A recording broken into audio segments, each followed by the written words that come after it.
I ask myself this because I host workshops and summits all across the Bay Area for young people. A large part of what I do is education.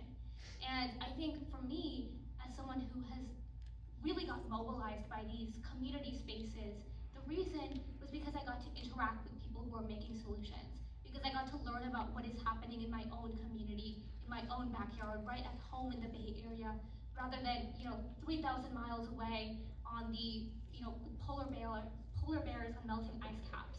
We need to localize these problems because they are local. They're going to come for all of us.